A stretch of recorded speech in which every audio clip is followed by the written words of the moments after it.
Up until the child is 3 years, they're covered under early intervention. At 3 years, it becomes, or the child's education becomes, the responsibility of the school district. So there's a transition that is made from early intervention into the school system. So some school systems are better funded than others, and some school systems are better prepared for children with hearing loss. So you want to make sure the child gets the services that they need and that they're not just lumped in a special education classroom where they might not belong. Remember, children with hearing loss have very unique communication needs, and they should be educated in the least restrictive environment.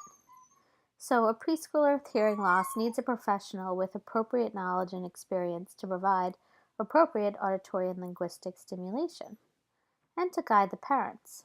So, by age 3, a child with hearing loss can vary in their language capabilities based on when they were identified, the degree of their hearing loss, how long they've been wearing hearing aids, whether or not the hearing aids are appropriate, and the quantity and quality of their spoken language exposure.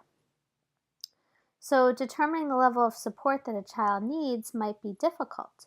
And you want to make sure that for children that are doing well, that they continue to do well. And that it's not like, oh, they're 3 years old, they're speaking on target, we can pull away all services. That's a failure-based model, and you don't want to work on a failure-based model. So a 3-year-old with hearing loss is doing well for its age, her age, you want to keep going and keep maintaining that and not take the services away and then have them fail at a later date. So we don't want to work under a failure-based model. We want to help move that child along and along and along. So children with appropriately aided hearing aids and excellent listening abilities and good language abilities might be able to attend a regular nursery school or preschool setting with FM systems and with a preschool staff that you're in regular consultation with regarding their equipment and the listening and language needs. Children that need extra services could attend a specialized inclusive listening classroom with other children that have hearing loss and with children that have normal hearing, where there's a specialized child to work with the child that has the hearing loss, and where there are additional audiological supports. Again, we're thinking in the least restrictive environment. Children could also be placed in English as a second language course classrooms, but these aren't really appropriate. These would be, the advantage of this would be that there's a lot of language stimulation constantly devoted, but the disadvantage is that the child with hearing loss is placed with peers that aren't fluent speakers of English, and that's not the issue for these children. A child with severe multiple disabilities, including hearing loss, might attend a special education preschool classroom. The advantage of this is that the child's with, in addition to the hearing loss, the needs in addition to the hearing loss will be addressed, but the noise level might be high in these classrooms, and the child with hearing loss might not be at the same level as other children with intellectual disabilities. So this isn't necessarily the best option for children.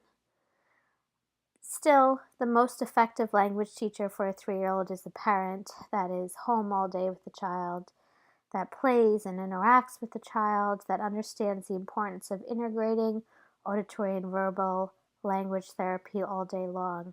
Some parents think that they have to get their child in nursery school and preschool to get them ready for school, but really the most important way a parent can get a child with hearing loss ready for school is by encouraging their language development.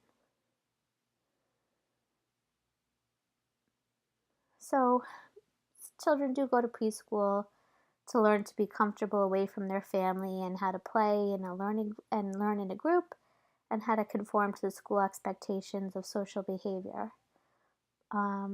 And preschool only really lasts 25% of a child's waking hours. So again, most of the primary source of language stimulation is going to continue to come from the parents. Preschool special ed classrooms are almost never appropriate for children with hearing loss.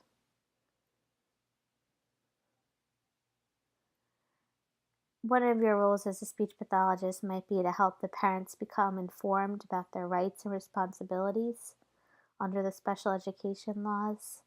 And there's parent advocacy groups, rights laws. So the better informed the parent is, the better able they are to advocate for their child.